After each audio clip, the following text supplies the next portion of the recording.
कोणकोणत्या ट्रिकचा वापर करून सायबर गुन्हेगार तुम्हाला फसवू शकतात आणि तुम्ही सायबर फ्रॉडला बळी पडू शकता, या सगळ्या गोष्टींची माहिती आपण आजच्या व्हिडिओमध्ये जाणून घेणार आहोत। चला तर मग व्हिडिओला सुरुवात करूयात आणि हा व्हिडिओ शेवटपर्यंत पहा, कारण येणाऱ्या काळामध्ये तुम्हाला जर सायबर फ्रॉड पासून वाचायचं असेल तर हा व्हिडिओ नक्की मदत करू शकेल।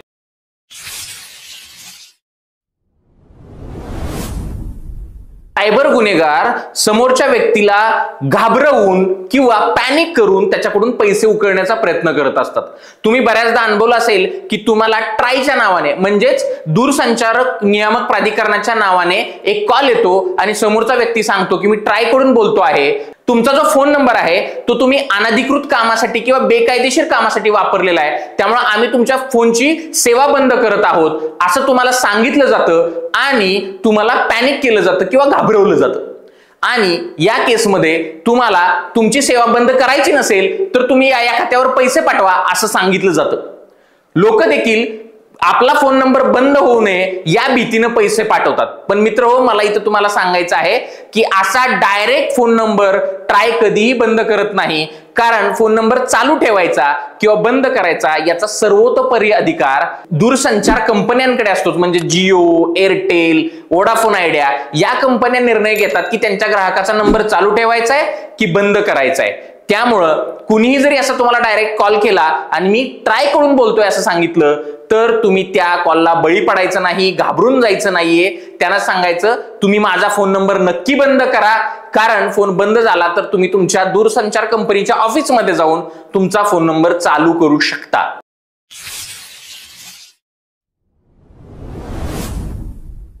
डिजिटल अरेस्ट या प्रकाराचा वापर करून अनेक सायबर गुन्हेगार अनेक लोकांना लुटत आहेत आणि या संदर्भातल्या बातम्या आपण वर्तमानपत्रामध्ये, टीव्ही मध्ये वाचतो, ऐकतो। आता डिजिटल अरेस्ट म्हणजे नक्की काय, तर बऱ्याचदा एखादा बोगस पोलीस अधिकारी तुम्हाला कॉल करतो आणि सांगतो की तुमचा एखादा जवळचा नातेवाईक एखाद्या गंभीर गुन्ह्यामध्ये गुन्हेगार आहे आणि मग तुम्ही त्याच्याशी संबंधित आहात म्हणून आम्ही तुमची उलट तपासणी घेणार आहोत किंवा तुम्हाला व्हिडिओ कॉल करून डिजिटल अरेस्ट करणार आहोत असं सांगण्यात येतं। यामध्ये बोगस सीबीआय अधिकारी एखाद्या बोगस ऑफिसमध्ये किंवा डुप्लिकेट ऑफिसमध्ये बसून तुम्हाला व्हिडिओ कॉल करतो, पाठीमागे तुम्हाला राजमुद्रा दिसते, तो व्यक्ती पोलिसाच्या वेशामध्ये दिसतो आणि तो तुम्हाला सांगतो की आम्ही तुम्हाला डिजिटल अरेस्ट केलेला आहे आणि जर तुम्हाला डिजिटल अरेस्ट करायचं नसेल तर तुम्ही आम्हाला पैसे पाठवा आणि अशी धमकी दिली जाते।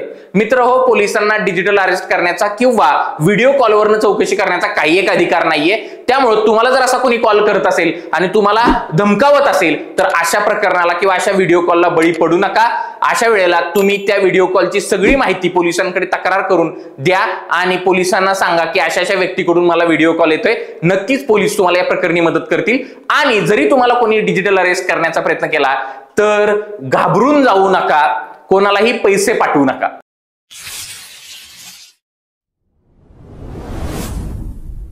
अजून एक प्रकार असा आहे डिजिटल फ्रॉड संदर्भातला की एखाद्या मुलाच्या आई वडिलांना डायरेक्ट फोन येतो आणि त्यांना सांगितलं जातं फोनद्वारे की तुमच्या मुलानं या अशा प्रकारचा गंभीर गुन्हा केलेला आहे आणि त्यासाठी मी त्याला अटक केलेली आहे। जर तुमच्या मुलाला तुम्हाला सोडवायचं असेल तर तुम्ही एक विशिष्ट रक्कम आमच्या खात्यावर पाठवा। आता होतं असं, मुलांच्या बाबतीत जर असं होत असेल, आपल्या जवळच्या भाऊ, आई वडील यांच्या बाबतीत असं होत असेल तर तुम्ही पॅनिक होता आणि ते पैसे पाठवायला तयार सुद्धा असता। परंतु मला अशा वेळेला तुम्हाला सांगायचं आहे, अशा स्वरूपाचा कुठलाही कॉल आला तर संबंधित नातेवाईकाला पहिल्यांदा कॉल करून कन्फर्म करा की बाबा खरंच तुला अटक झालेली आहे का, किंवा मुलाला मुलीला जे कोणी असेल त्याला कॉल करा आणि मगच ऐकण्या पुढची प्रक्रिया करा। कोणाच्याही अशा अफवांना, फोनद्वारे दिल्या जाणाऱ्या धमक्यांना बळी पडू नका, घाबरून जाऊ नका।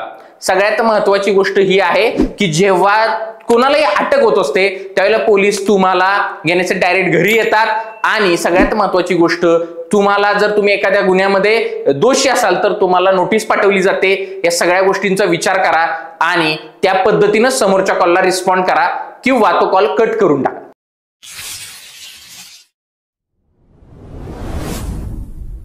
2020 नंतर आपल्या भारतामध्ये शेअर मार्केटमध्ये पैसे इन्व्हेस्ट करणाऱ्या लोकांची संख्या दिवसेंदिवस वाढत आहे।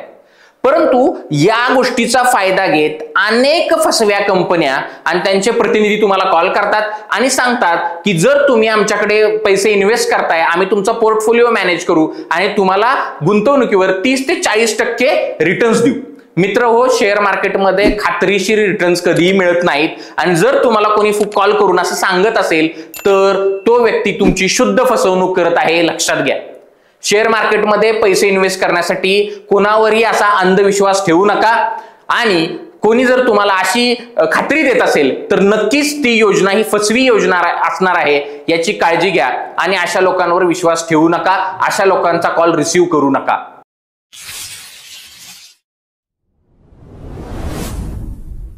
डिजिटल फसवणुकीचा अजून एक प्रकार आहे, तो म्हणजे online work from home task लोकांना दिले जातात आणि त्याच्या माध्यमातून त्यांना अर्निंग किंवा पैसे कमवण्याचं आमिष दाखवलं जातं.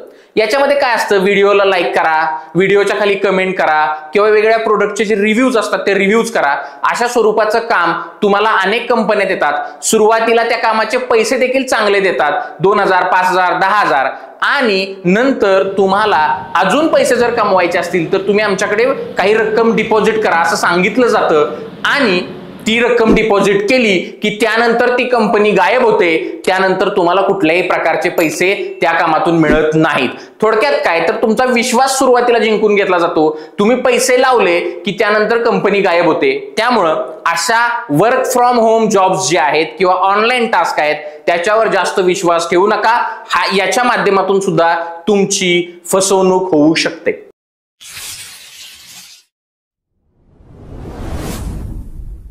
ऑनलाईन फसवणुकीचा अजून एक प्रकार आहे, त्याच्यामध्ये जे फ्रॉडस्टर असतात किंवा ऑनलाईन भामटे असतात ते भामटे तुम्हाला कॉल करतात आणि सांगतात की तुमचं एक पार्सल एक्साइज डिपार्टमेंटमध्ये पकडण्यात आलेलं आहे, मी एक्साइजचा अधिकारी बोलतोय आणि या पार्सलमध्ये तुमचा पासपोर्ट, तुमचं आधार कार्ड हे सापडलेले आहेत, त्याचबरोबर कोकेन किंवा अंमली पदार्थ सापडलेले आहेत असं आपल्याला सांगण्यात येतं आणि आता आम्ही तुमच्यावर अटक करण्याची कारवाई सुरू करत आहोत असं सांगितलं जातं. त्यामुळे बऱ्याचदा आपण पॅनिक होतो.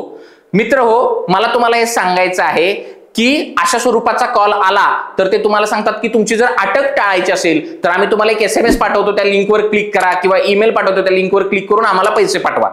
तर असं अजिबात होत नसतं. एक्साइज डिपार्टमेंटनं जर अशा प्रकारची कारवाई केली तर त्याचं ऑफिशियल पत्र तुम्हाला मिळतं आणि त्यामुळे घाबरून जाण्याची कोणत्याही प्रकारची गरज नसते.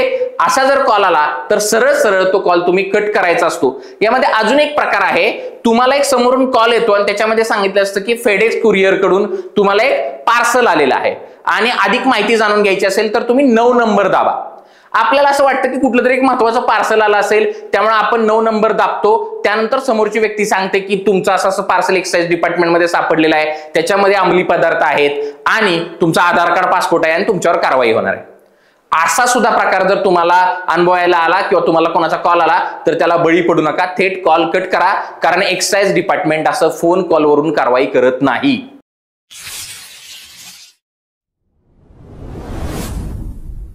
आजच्या काळामध्ये प्रत्येक व्यक्ती क्रेडिट कार्डचा सर्रास वापर करतो आणि ऑनलाईन भामटे, ऑनलाईन गुन्हेगार सुद्धा क्रेडिट कार्डचा वापर करून तुमची फसवणूक करू शकतात. हे आता कसं होतं तर बऱ्याचदा आपल्याला क्रेडिट कार्डच्या विषयीच्या ज्या समस्या आहेत त्या अनुषंगानं आपल्याला कस्टमर केअर डिपार्टमेंटला कॉल करावा लागतो आणि आपण सवयीप्रमाणे गुगलवर जातो आणि त्या बँकेचा, उदाहरणार्थ HDFC बँक या नावानं कस्टमर केअर नंबर शोधतो. आता जो तुम्हाला गुगलवर पहिल्यांदा दिसणारा कस्टमर केअर नंबर असतो तो बऱ्याचदा हा फसव्या गुन्हेगारांचा किंवा ऑनलाईन फ्रॉड करणाऱ्या लोकांचा नंबर असतो.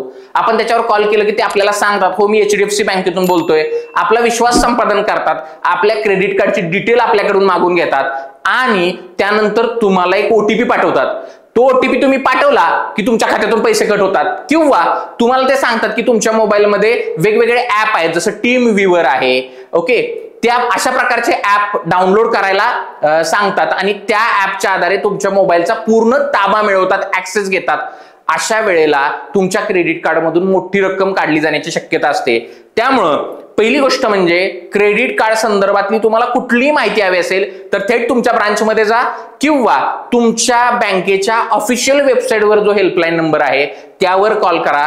इंटरनेटवर जे नंबर मिळतात त्यावर कॉल करू नका आणि आपल्या क्रेडिट कार्डची माहिती कुणालाही देऊ नका. जर तुम्हाला असं वाटत असेल की तुमच्या क्रेडिट कार्डची माहिती कुणाकडे गेलेली आहे तर पिन चेंज करा, OTP शेअर करू नका आणि जर तुम्हाला जास्त भीती वाटत असेल तर कार्ड ब्लॉक करून नवीन कार्ड इश्यू करून घ्या.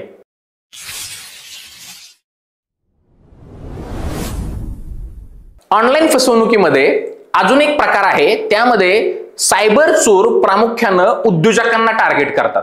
ज्यांचे छोटे छोटे व्यवसाय आहेत त्यांना टार्गेट करतात आणि त्यांना ते कॉल करतात की बाबा मी तुमची जाहिरात ऑनलाईन बघितली, मला तुमचे प्रोडक्ट्स हवे आहेत आणि माझी एवढे 100 प्रोडक्टची 200 प्रोडक्टची किंवा तुमची जी सेवा आहे ती सेवा मला घ्यायची आहे अशी ऑर्डर देतात. आणि ही ऑर्डर देत असताना ते आपल्याला काय म्हणतात की तुमचा आम्हाला UPI ID पाठवा, QR कोड नको, UPI ID पाठवा आणि UPI ID वर मला तुम्हाला पैसे पाठवायचे. अशा वेळेला ते आपल्या खात्यावर पैसे न पाठवता पैसे घेण्यासाठी आपल्या खात्यातून एक रिक्वेस्ट पाठवतात आणि आपल्याला असं वाटतं की त्यांनी पैसे पाठवलेले आहेत आणि आपण त्या रिक्वेस्टवर क्लिक केली आणि आपला UPI पिन टाकला. तो सांगतो आपल्याला की तुम्हाला पैसे मिळवायचे तर UPI पिन टाका आणि तो पिन टाकला तर आपल्या खात्यातून पैसे निघून त्याच्या खात्यामध्ये क्रेडिट होतात.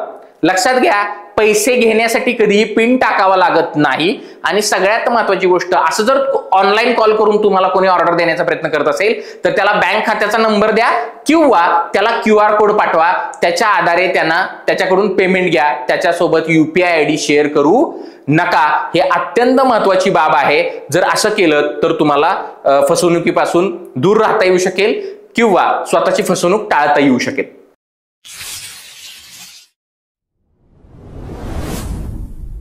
बऱ्याचदा आपल्या सगळ्यांना एक मोबाईलवर SMS येतो आणि त्या SMS मध्ये असं सांगितलेलं असतं की तुमच्या खात्यामध्ये एवढे एवढे पैसे जमा झालेले आहेत आणि आपण विचारच करत असतो की बाबा एवढे पैसे कुणी जमा केले असतील बरं. आणि तेवढ्या आपल्याला समोरच्या सायबर चोराचा फोन येतो, तो सांगतो की चुकीने पैसे जमा झालेले आहेत, 3000 4000 5000 जे काय असेल ते ती रक्कम तुम्ही माझ्या खात्यामध्ये ट्रान्सफर करा.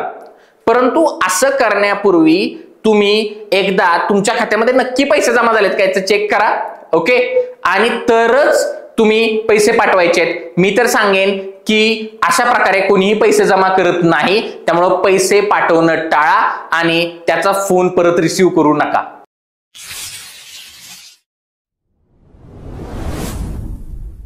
बँक खातं जर आपल्याला अपडेटेड ठेवायचं असेल, कायमस्वरूपी ऍक्टिव्हेट ठेवायचं असेल तर आपल्याला बँकेची KYC करावी लागते. पण बऱ्याचदा आपल्याला एक कॉल येतो सायबर चोरांकडून आणि ते असं सांगतात मी या बँकेकडून बोलतोय आणि तुमची KYC करणं पेंडिंग आहे. आता बँकेकडून फोन आलेला आहे त्यामुळे आपल्याला वाटतं की खरंच बँकेतनं फोन आलाय आणि ते सांगतात की आम्ही तुम्हाला एक SMS पाठवलेला आहे, ईमेल पाठवलेला आहे. ओके, त्याच्यावर तुम्ही क्लिक करा आणि क्लिक केल्यानंतर तुमची KYC ची डिटेल भरा, तिकडे डॉक्युमेंट अपलोड करा. परंतु जसं तुम्ही त्या लिंकवर क्लिक करता तसं तुमचा मोबाईल किंवा तुमचा कम्प्युटर हॅक होतो आणि तुमचं सगळं खातं रिकामं होतं. त्यामुळं तुम्ही अशा SMS मध्ये किंवा ईमेल मध्ये ज्या लिंक येतात, काय अनऑथोराइज्ड लिंक आहेत, ज्याच्याबद्दल आपल्याला विश्वास नाहीये, त्याच्यावर अजिबात क्लिक करायचं नाही. त्याचबरोबर मला तुम्हाला सगळ्यांना सांगायचं आहे, बँका KYC करण्यासाठी असा थेट कॉल SMS आपल्याला करत नाहीत. तुम्हाला KYC करण्यासाठी बँकेतच जावं लागतं. तर बँक KYC करण्यासाठी तुम्ही तुमच्या बँकेला व्हिजिट केली पाहिजे, ना की SMS आणि ईमेलला रिप्लाय केला पाहिजे.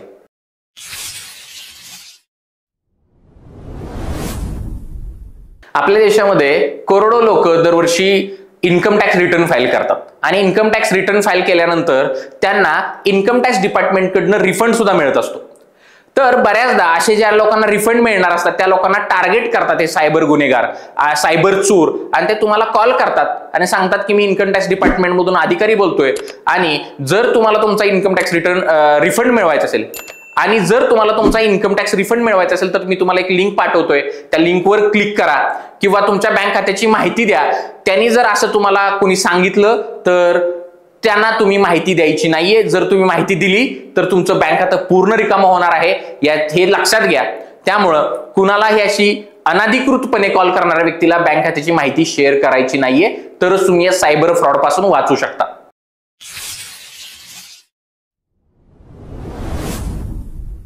याचबरोबर मित्र हो, जेव्हा तुम्हाला एखादी वस्तू ऑनलाईन ऑर्डर करायची असते तेव्हा तुम्ही गुगलवर जाता आणि त्या भागातल्या एखाद्या शहरातलं एखादं फ्लॉवरचं शॉप, पुस्तकाचं शॉप किंवा इतर ठिकाणी ऑनलाईन जाऊन त्यांचा शोध घेण्याचा प्रयत्न करता. गुगलवर जेव्हा तुम्हाला गुगल माय बिझनेस मध्ये अशा काही दुकानांची माहिती मिळत असेल किंवा तुम्हाला इंटरनेटवर त्या दुकानाचं नाव वगैरे दिसत असेल तर तुम्ही त्याला डायरेक्ट ऑर्डर देता आणि त्याला पैसे देखील पाठवता. या केसमध्ये 99.99% वेळा तुमचे पैसे वाया जाणार असतात, कारण बऱ्याचदा असे लोक फ्रॉड असू शकतात. त्यामुळं अधिकृत वेबसाईटवरूनच ऑनलाईन खरेदी करा किंवा ऑनलाईन ऑर्डर करा. मित्रहो, हा व्हिडिओ तुम्हाला कसा वाटला हे आम्हाला कमेंट करून नक्की सांगा आणि अशाच माहितीपूर्ण व्हिडिओसाठी आमचं चॅनल आजच सबस्क्राईब करा. धन्यवाद.